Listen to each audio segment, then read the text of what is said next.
season. Yeah, well, you're talking about IG here, who did exactly that. They moved Pokemon out of the top lane, tried save for a little bit there, Zatai in the mid lane, then Zatai moved into the top lane. They brought Rookie back into the mid. They were doing all sorts of crazy things. Of course, the jungle and bottom lane stayed very similar, but they certainly mixed it up throughout the mid-season of the first split. I think they even had a save mid lane game. I believe they may have done that, but look. He played LeBlanc. It was good. We don't talk about that sort of time, do we? Because not sure many of us really understood what was going on. Unlimited Potential, though, they're going to ban away 2 supports already. Kitty's getting a whole lot of focus. Looks like they might be going for a Nautilus first pick. Yeah, it certainly does, but that was banned away last time from Invictus, so we'll have to see whether they continue with the Nautilus ban or whether there's something else going on here, because throwing 2 bans at Kitties, he's a very solid player, don't get me wrong. I actually am a very big fan of Kitties, and I think that he played that game particularly well, but throwing 2 bans at a support in such a top-heavy meta just really isn't what you want to be doing. You want to be taking the likes of Gragas away, and they go with Fizz. Goodness. Zatai getting the respect ban. Yeah, it's very interesting. IG, they can ban away the Urgot here from Sketch if they want to, but that is going to be leaving up the Cassiopeia. Of course, LeBlanc is still there as well. Unlimited Potential sort of playing with fire with this ban list because, of course, the only standard ban in the current meta is the Alistair coming out from these guys. So everything else is reactionary. Yeah, but they're also funneling 2 really powerful picks into the hands of Invictus Gaming. Yes, they can get first pick. They can pick up their highest priority champion, most likely, as Gragas is going to get banned away. But if it's Rek'Sai, Amy managed to get it last time. Nothing really happened there. And Zatai's going to be able to get his all-important Rammus. I knew you were going to do that. So Rek'Sai is picked up on the other side of the Rift-Eye Unlimited Potential. Rammus will not be picked up. Neither will Udyr, most likely. No, Udyr is really good on the current meta. Damn it. Can't get anything right.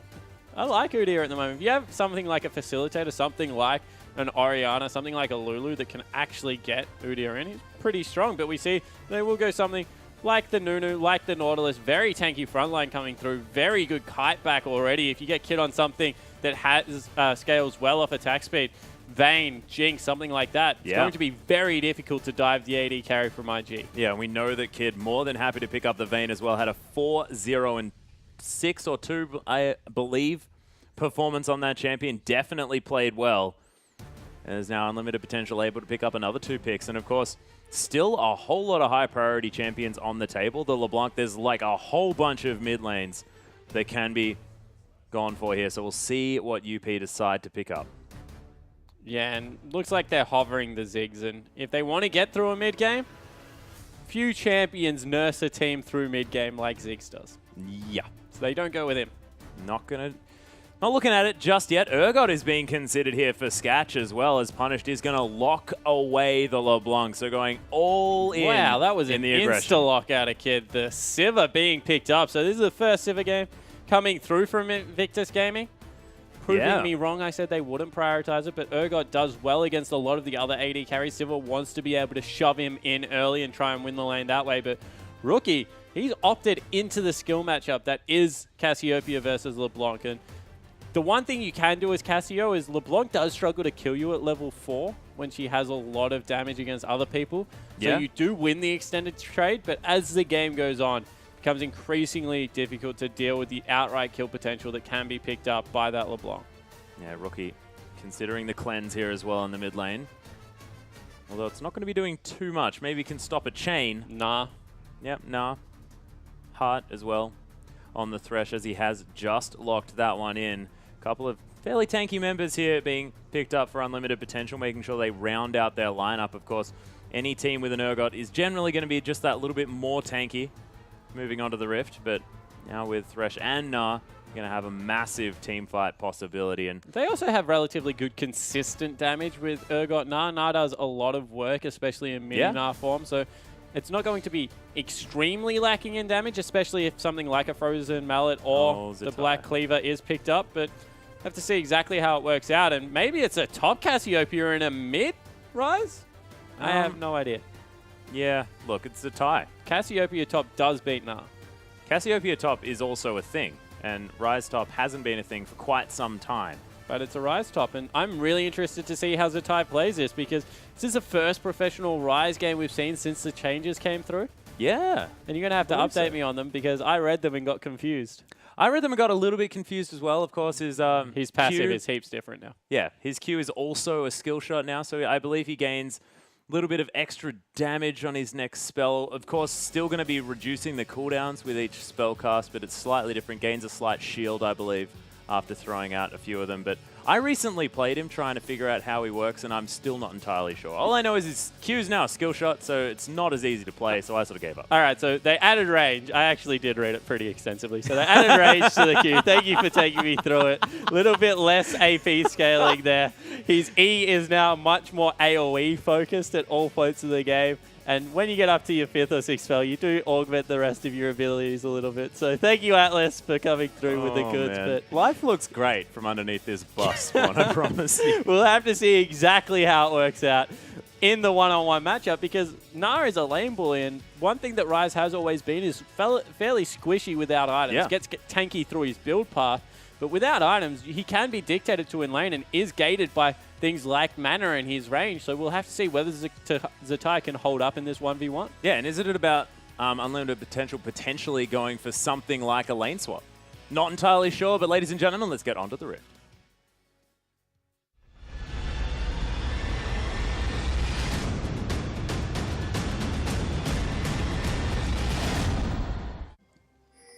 Welcome, ladies and gentlemen, to Summoner's Rift. Unlimited potential now on the blue side, taking on Invictus Gaming, who've moved into the red pants.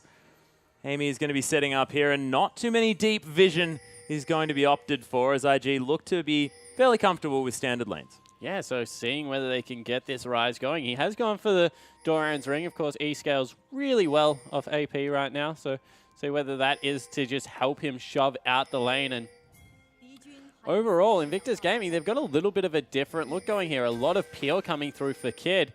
And Amy, he's going pretty aggressive early game. Kakao and Amy just sort of hanging out together. And Amy actually taking Q first. So this is a difference that we see sometimes out of Rek'Sai's. You can take Q or you can take your tunnel. If you take tunnel, it's very, very easy, as they're just going to go for a little bit of a peek in on Zatai. Everyone will just back away. If you take tunnel, it's very easy to invade because you can see people moving around. Also gives you a knock up as well as you mean Burrow? Yeah. Yep, thank goodness. Burrow, sorry.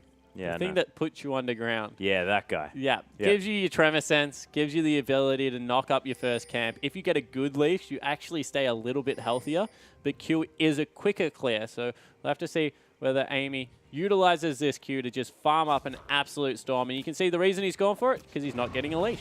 No, he's going to have to try and take things on himself. Kid and Kitties are actually going to get donated the Gromp, and this is something that Nunus often do as well, because they have no trouble in the jungle. Kakao just going to smite the Gromp and then head towards the blue buff, so just going to have that bit of extra damage from the Gromp, and then hand over the experience to his bottom lane. Yeah, and really smart ward coming out of Heart down there. He's actually warded the red buff late, because generally what Nunus like to do is smart and then just beeline for the red buff on the other team, especially if you know they're not going to do it. Won't be the case this time around. Kakao will start his own blue, but there's less danger of an invade coming through from a Nunu. Yeah, Amy going to be starting off these Wolves here as well. Does have that burrowed ability, so he's going to be getting a little bit of his health back. Is punished, continuing to put pressure on. Very aggressive positioning here in the lane. Is the poison not going to land? Rookie just waiting Rookie's for missed the wave. Twice now, though, because he wants to try and all in here, but he hasn't been able to nail any of the poisons. And once again, Kid's been able to shove Sketch in underneath the turret.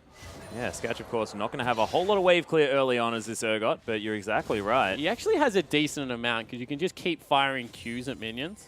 So it's not horrible. He doesn't have the AoE wave clear, but he's kind of like Ezreal in the fact that he can shove if he chooses to.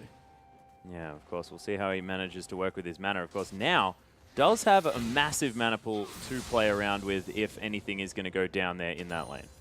Yeah, so we'll have to see whether he can use it for some harass. Ooh, punish. Actually putting a bit of a lesson on here for Rookie. Rookie getting shoved in relatively hard. Needs to start pushing that back, because if anything does go wrong, he's in a little bit of trouble. Most certainly is. Does have a huge creep wave there. Has is only behind a couple of CS. So as far as that farm is concerned, not going too badly. But what you've got to worry about is the fact that Punish can go all in and maybe pick up the solo kill if he falls a little bit too far behind before 6. Yeah, good timing out of Long in the top lane. Gets a ward down. Kakao not going to be spotted out, however. And an early roam coming through from Punish into the bottom lane. Yeah, the pings are going to go out here as Kid and Kitties moving back. Oh, Kitty's needing to use that damage. Titan's Wrath. Man, there's the Dredge Liner as well as Hart. Down to about 150 health, and Punish has to come in just to try and do damage control. Yeah, he just had to show himself so they didn't continue to aggress. He's going to lose the whole creep wave, and all of a sudden, with that roam, he's kind of lost 2 lanes by himself. Yeah, well, I guess he didn't actually lose the bottom lane. You know, I think that was probably Hart getting caught, but Hart went in. Definitely... Hart didn't get caught. Hart death sentenced in. All right. Okay. So intentionally... But of course, oh, there's another Dredge line though. The stun coming through from the passive. Staggering blows is going to do a bit of work, but nothing too much going to come from it. Very cute there out of Kid. He's actually picked up the poison himself and then went and stood on top of his AD carry with that big champion model as Rookie. Yeah, there's the chain down as well. No Ignite going to be used from Punish, so that's going to cause Rookie to probably head back because not going to be able to stand up to the next round of burst from Punished. And we see Zatai up there in the top lane. He's continuing to farm up, actually doing a very good job. With the ring is a little bit tankier than we would have suspected. Yeah, Amy does get the knock up though. The flash is going to be forced out already, but look at the tower doing so much work to this Rek'Sai. 100 health, he's going to have to move away, but that is summon a spell down here for Zatai. Yeah, so Zatai now he might be repeat ganked. His wave is also shoving, so it will be dangerous for him to go back up there. Might need to teleport and see if he can push it out, but Rookie, he's up in CS. We'll be able to go back and pick a tier up. But this is something dangerous that we haven't spoken about in a while. The double tier comp coming through for Invictus Gaming from both Cassiopeia and Ryze means that until about the 22-minute mark, they're going to struggle to fight for dragons. Yeah, if only IG had have picked up the Urgot, they could have had triple tier. Maybe even in Italy as well. So many tiers. But not going to be happening this time. Of course, they do have the double. But from the solo lanes, we haven't seen this in a very long time. Yeah, so it will mean that there is a slight delay in any power coming into the mid game. Also means that they will be reasonably tanky once the evolutions come through, just because of how the Ceres Embrace works.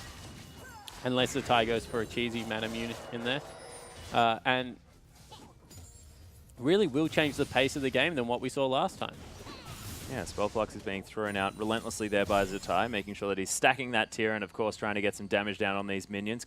Shoving them forward. Yeah, I actually want to see whether he's maxing the E or maxing the Q, because there is a little bit of a different change of thought up there. He is going with the E for the AoE wave clip. Yeah, Long actually getting damaged down here by Zatai. Nice work landing repeated Qs. And he's still that machine gun mage here in the top lane. Yeah, so you see him trying to throw it out there, but the E helping him shove out the wave and making sure that he can always stay aggressive. And oh, another Rune Prison as well. Zatai wishes he had the flash just so that he could finish off that kill. Meganar almost hanging around here as Amy is going to head over. Spotted Kakao just a little bit, but there's a knock up underneath the tower. Zatai does have his ult available. We'll see whether he pops it, as that Q looked like it went straight through Amy. But Boomerang not going to find the mark. Zatai with 400 health just going to be heading back towards his top lane. Even farm both of these top laners, but it's a very dangerous situation. Tremorsense knows that Kakao is there, and Long just being a nuisance yet again. Yeah, but being able to stay equal as Ryze in a lane is now Kakao being caught. Yeah, Kakao does have to be careful now as well. Doesn't want to get knocked up as Rookie. Man, as soon as anyone moves around, the Cassiopeia is well and truly respected. So that Petrifying Gaze could really turn things around. The Nara to the wall here onto Zatai as the wallop lands as well. Zatai trying to turn this one around, but no! Long picks up the kill, and this guy's Nara has been pretty impressive, and I was wondering whether or not Zatai be able to overcome it. Looks like Long is able to pick up the first kill up there and first blood. Yeah, so grabs the kill up in the top lane, and that's just going to mean worse things because, as we said, Ryze, if he can stay equal, becomes this late game terror. But if he falls behind at any point, especially now that he's going Hex Drinker on the Gnar, it's going to be incredibly hard for Zatai to shove him around. And Nunu doesn't really add much to the ganks. Not going to be really the pressure jungler that we saw out of last game, something like the Gragas. So it's going to be hard for Zatai to get back into this one. Yeah, Scatch, you can see actually ahead in farm just a little bit. Huge creep wave available for Kid to pick up though. But the bottom lane not going as far in IG's favor as it did in the previous game. Rookie able to pick up a blue buff for himself. So again, I mean, Rookie not exactly on sort of the mid-game powerhouse of Ahri that he was last time around, but see whether he can make things work. Okay, that's probably a good point. But you're not going to necessarily be sitting in a... Oh, you can sit in a brush and just prepare for a kill, can't you? Because Petrifying Gaze is pretty good when people face check. So I'm just going to stop talking about strategical things and just let you take care of that one, Spawn. Rookie, though, is on Cassiopeia, so going to be scaling very, very effectively into the later stages of the game and going to have so much Baron damage. I can be pretty confident on that one. Yeah, definitely. Cassiopeia really shreds through those objectives. Also, will allow Rookie to go, I want to say, probably skip the Abyssal Scepter this game and just get something like, oh. Whoa, the chain's not going to land here. Is all punished. Doesn't get stunned by the Petrifying Gaze, only loses about a third of his health. So it was a bit of an awkward fight there. There's the 2v2 in the top lane as well as Zatai. He has popped the ultimate. The Hexdrinker trying to get burned through Long, getting taken down solo. Nas them both into the wall, but is going to die just before that ultimate does go off. And Amy not going to be able to do too much here as well. Sketch actually going to get the swap onto Kid, but that may have been a dangerous decision. The box is down. Kid trying to get some auto attacks off as Sketch. Oh, the boomerang on the return. Going to pick up the kill. Hart now at about 300 health is going to have to get underneath that turret and try to survive. Punished. Wants to be able to punish IG for going that deep. Won't be able to. So in the end, Kid picks up a kill for himself, 1-0 in that bottom lane, able to get some more control back. And when Urgot starts losing a lane, that's not good.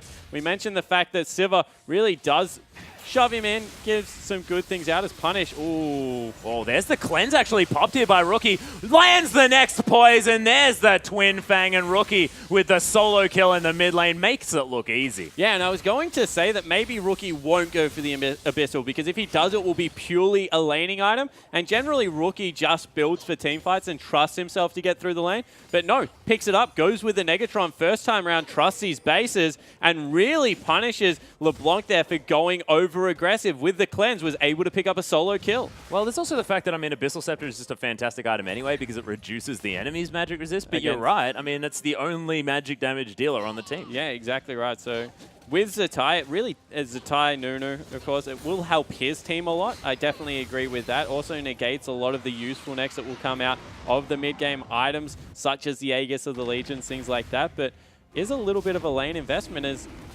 IG, they're going to pick up a dragon, but Zatai is in some trouble top lane. Yeah, he's possibly going to get collapsed. That is 3 members. He's going to use the flash and the ultimate. A lot of movement speed. Unlimited potential, unable to catch him. Yeah, no ultimate available out of Long up there, so weren't able to get anything going. And this means they might even lose the turret bottom lane for their trouble. And they didn't even stick around to shove that one in, so everything coming up IG right now. Most certainly is. There's the distortion from Unpunished. Oh, actually, his name's Punished, not Unpunished, as he actually used the Mimic as well to try and continue the chase, but nothing going to come of it. Rookie's just going to head back. Yeah, so everyone just kind of going back into a lull, and this game really is Invictus's to, I guess, lose right now because there's no acceleration coming through, and we mentioned the double tier already. They're not being punished for it whatsoever.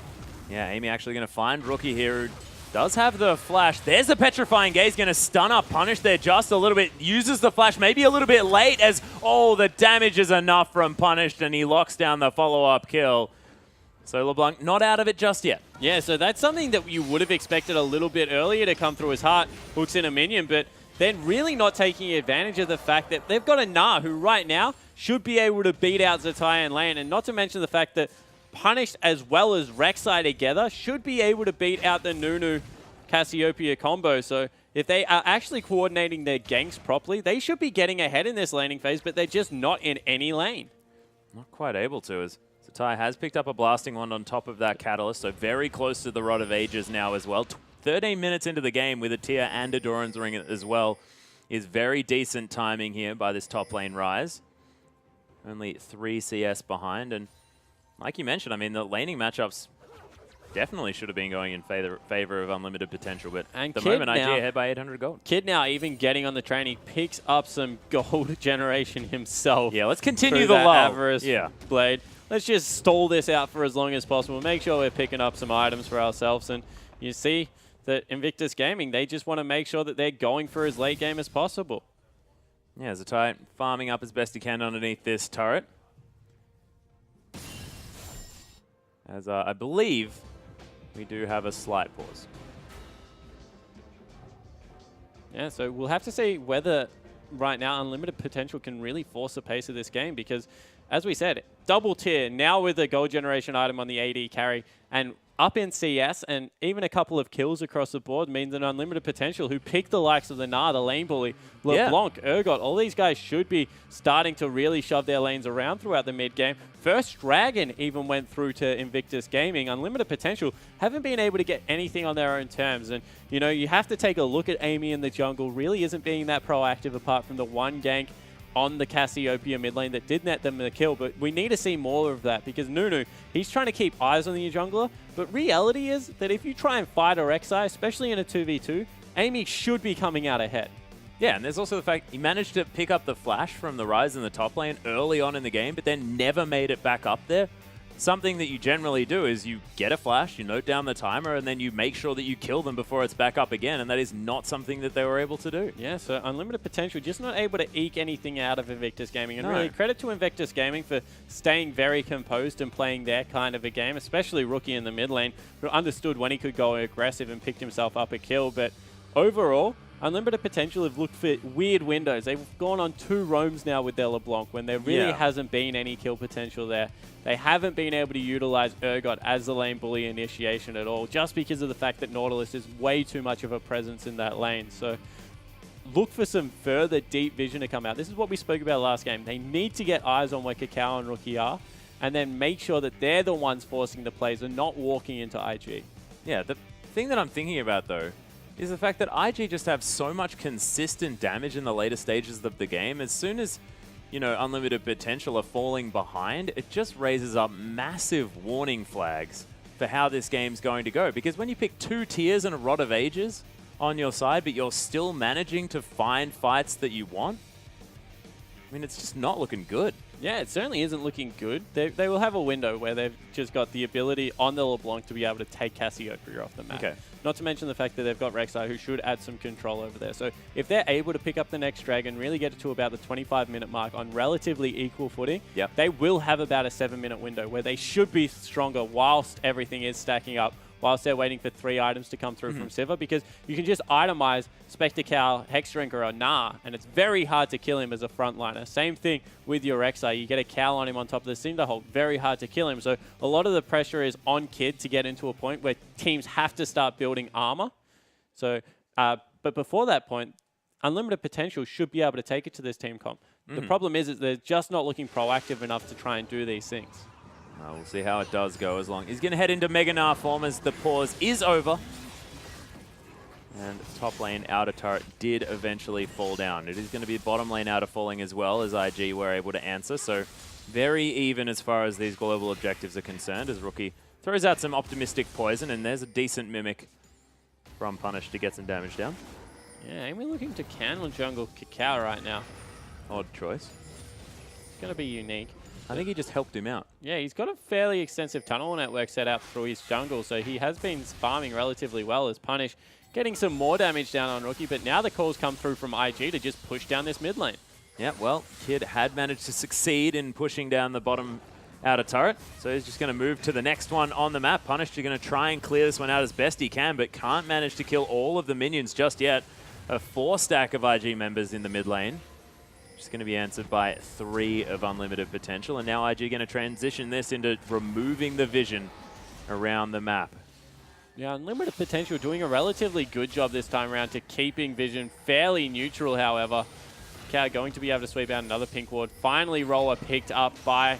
Ooh, cleanse immediately used by Rookie there as Amy going to find a knock up onto Kakao. Does use the ultimate as the Absolute Zero does come down, but Kakao very, very low, not going to be able to continue this fight. Yeah, so Kakao nearly went into death range there, and Zatai didn't want to teleport. Minute 30 on Dragon means that everyone's going to have to back away, probably get a shop in, but UP, they're still looking for their pick. They're just not able to find it. No, Kid might find some free time with this tower, though, as Hart wants to get the Descents. There's the Flay, though. Kid going to get slowed down from that one. Descents not going to find him as there's the combo from Punished. Forces out the flash. Petrifying Gaze at max range over the wall, but Punished is going to survive that one, and no one really finding the in that they were looking for. But these are all wins for Unlimited Potential. They get the Petrifying Gaze out. They get the flash and the cleanse out of Rookie as well as Kid. So now that the next Dragon fight, 50 seconds away, they should be able to fight this because a lot of key summoners are down at the moment, and that might mean that LeBlanc's able to get in there and do some work. Yeah, Punished looking to try and get something done. Of course, the Negatron Cloak making things hard. But of course, Morellonomicon going to be helping. Wants to at least save up for that needlessly large rod as soon as possible. And what does he build this game? Is it going to be a Luden's Echo type situation, or does he want just flat damage as quickly as possible? How do you build a LeBlanc in this team at this stage? Because, of course, a lot is going to be hinging on Punish this game. Yeah, well, with the double AP coming through, looks like he's electing for an Abyssal Scepter. I like the Luden's Echo on LeBlanc. I think it gives her a really smooth curve, allows you to kind of do what you did with DFG in the past and take people out. Movement speed is a very underrated stat when you look at Luden's Echo. It's something like 9%. Yeah, it's which crazy. Is just ridiculous. It's a lot of hidden power in the item, and you can get multiple rotations out there. So going for a little bit more of a team fight feel here, making sure there's some survivability as well on the LeBlanc, and 3 members strong now on on Unlimited Potential. Zoning Zatai away from this means that they'll probably give up another Dragon. Well, it is going to be at least the inner turret in this bottom lane as well, as Kid's going to use that Ricochet to try and get some more attack speed. Teleport is actually going to be used by Long as well. Does defend the inner, but that's a huge cooldown now down for UP. And the top lane, no more pressure up there. Yeah, and we complimented UP before this game on their pick ban phase and their shot calling in game. And they've looked really bad today in the shot calling front because that was just, there was no reason to pressure the top side of the map. Dragon was the next objective. You just burnt a key ultimate as well as the flash on the AD carry. They had things in their favor and they just weren't able to get any form of fight that they were looking for. No, and they used the teleport as well, which meant that IG knew that they could easily take down the Dragon without any contest. There's decent Q there from Zatai. He's going to flash over. Gets exhausted, though. He's most definitely dead. Punished.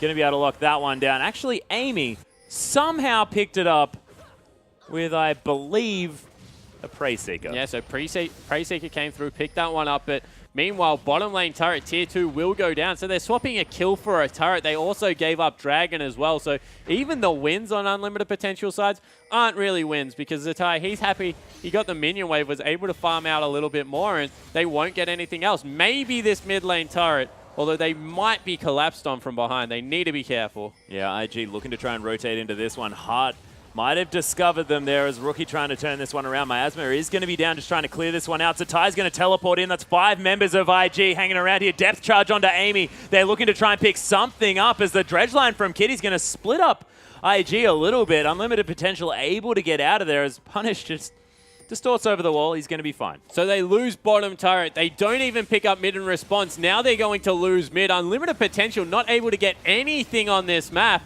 And Invictus Gaming, rotating around as a 5-man unit, just looks stronger right now. Yeah, this is going to be the turret falling down as well. Oh, not quite. The poison is going to go on to Long as well, but that is a love tap away from death. A cool breeze may knock down that turret. Still looks relatively sturdy, to be honest. But don't trust it. Blue buff is going to go down to Punished here as well. He just distorts back. Trust it. No, don't trust it. It's not quite as stable as you'd think. Sort of like that bridge you don't expect is going to fall down, but then it falls down. Which bridge was that? I don't know. It sounds like a really scary story, though. I drive across a bridge when I'm heading back from work, so I'm probably going to take a different way home this time. Very frightening. Zatai, though, does pick up the shield from his new passive spawn that you so eloquently told us is now a thing. Thank you for that. Eloquently. I felt anything but today. As we see IG moving around the map, they've got about a 2,000 gold lead at this point, getting some key item spikes as well. The Abyssal's finished up, Infinity Edge, as well as moving towards that Archangels for Zatai as well. So the tier's nearly getting towards fully stacked. We said it'll be about 21 minutes. Reality, probably about 25 minutes for Cassiopeia and Ryze, just because of when they were picked up during the laning phase. And Unlimited Potential, apart from that top lane turret, really haven't been able to grab anything on this map so far. No, and Kid easily able to wave clear this one out as well. Only one turret has been taken for Unlimited Potential as Zatai's got a bit of attention there in the top side, but he's still only behind 3 CS here against the lane bully. Has picked up that Rod of Ages now at 5 stacks as well, so that's going to be stacked up at about the 26-minute mark, and once that's there, He's probably going to have a Seraph's Embrace as well because Rise able to spam out those abilities so quickly. Rookie is going to dodge out of the way of the chain, but still taking a large amount of damage. Yeah, but with the Spell Vamp coming through now from the passive, able to top himself up from these things. Not really much going well for Unlimited Potential right now. Not able to bully out Rookie at all. He's had a completely fine laning phase. 40 CS is a difference in the bottom lane. Sivir is absolutely massive compared to Urgot, who has got a Black Cleaver. Oh, again, Rookie taking a combo, but look at that damage. There's the staggering blows as well as Kitty's. Yep, there's the warm breath. See? Misleading, because that did not look like it was about to just crumble down like that after one little boomerang. It was a Cassiopeia. Oh, was it? So a snake spits on it and it even less falls than down. That, yep. Ridiculous. Okay. So I feel redeemed. Kid is going to head up to try and pick up the last remaining outer turret on this map as IG going to pick that one up as well. Of course, the inner did fall in the bottom lane as well. They've got a few turrets yet to take. Yeah, the teleport advantage is actually in Unlimited Potential's favor, and that's why IG have to back away here. About 10-15 seconds until Zetai's is up, and when that is available, I'm sure that they'll both be happy to fight over this turret because Invictus Gaming, all of a sudden with the upgrade out of Cassiopeia, really have hit their stride in this game. Yeah, Seraph's Embrace, like you mentioned, is going to be there. Augmenting that Abyssal Scepter just a little bit. Cacao at half health. Took a bit of a combo. Zetai actually blows the ultimate just to try and pick up some extra farm underneath this turret in the bottom lane. Protects that one for quite some time. As he's going to go back, possibly pick up the Archangel stuff. We'll see whether it's going to be an instant Seraph's as he locks that one down. It is going to be Seraph's Embrace straight away. Yeah, so 23 minutes. That's a great click to have two fully upgraded Seraphs on the map. And all of a sudden, that power trough we said that Invictus Gaming were going to go through is completely gone. Right now, they are happy to fight over any objective. Yeah, that one is most definitely over. That's 8 stacks on the Rod of Ages here as well. Only a couple of minutes, and they're going to be at full power as far as those items are concerned. So already, like, he's ahead by 50 gold, is Zetai. Yeah, run. There are 3 people heading into your lane right now. Kitties is the last one. 20 seconds until Dragon is up. They are sending Rookie back to base, but right now with the Rise as well as a Cassiopeia, very hard to contest Dragons against this team because magic damage, especially consistent magic damage, the likes of Cassiopeia, Rise, Karthus, really do like completely tear neutrals apart. Yeah, Rookie decides to go with the Mercury's treads as well. Doesn't want to get CC'd to death, and that's a fantastic choice on a Cassiopeia. You already have so much consistent damage. One of the main damage gating moves is just to CC her up, so try and reduce that by as much as possible. Yeah, exactly right. Not to mention the fact that he's already got the Abyssal, so that's kind of the Sork boot part of his build done. We'll go into Avoid Staff later on, so is able to get a lot of defense against the magic damage that's coming through because he's got a lot of hidden MR in his build and still does ridiculous amounts of damage. So I completely agree with you. Vladimir is another champion that I love to see Merc Treads picked up on. Rise, of course, has always done better with Merc Treads or Ninja Tabby, and we'll see that as this tank meta continues to evolve, more and more people will start picking up Mercury Treads. Yeah, and I'd like to see some Leandri's Torments as well out of both of these AP carries from IG. But Cacao, there's the ultimate. Absolute Zero is down. His Heart's going to get the full brunt of that. Long's going to teleport in, but he's got no Naba. Amy almost down to no health as there are the Twin Fangs. Oh, punished. He's going to get ulted up by Rookie as well as Sketch. Flashes over the wall to try and escape. Does use the heal a little bit late as well as Long. Oh my goodness, this consistent damage from IG. Completely terrifying, and Sketch, he's going to have to try and get out of there. IG, they have their run of the base if they want to. They can go do Baron right now if they want to. They've still got Cassiopeia, not to mention a blood-boiled Sivir. So 25 minutes into the game, Invictus Gaming will head towards Baron and pick that one up. And Zetai survived for a surprising long time with the Sarah shield, with the shield from his passive coming through, was able to trade 1-for-1 on the backline, and that was just beautiful play out of Kid and Rookie to continue to get maximum damage out. Yeah, the classic Zetai sacrificial lamb play where he just soaks up all of the damage, but you're right, they had so much consistent work going on because Rookie was just able to Twin Fang everything in sight. Yeah, and the orb walking coupled with the Twin Fang was really just nice to look at there. Really good mechanics shown. And not to mention the Kid, he had Blood Boil on him for the entirety of that fight and did not get scratched. That's an Infinity Edge Static Shiv now going towards the makings of the Last Whisperer as well. And all of a sudden, You need to build MR to get away from the Rise, to get away from the Casio, but Sivir is definitely here in a big way, and they need some maybe Thorn Mails just so they can keep going towards health, because otherwise they're not going to be in a good spot. But if we take another look at this, Kakao starts it off and both teleports come through. Mega Gnar was already used though, so when Long's in here, he's actually Mini Gnar and he's exhausted. And Zatai, you see the shield coming through? Able to trade 1-for-1, and from there, it was just all about Rookie and Kid. Look at the consistent damage coming through from the backside of the team fight. And Kid, with that Blood Boil on him, moving so quickly because of the passive as well, he's just going to be able to chase you for days.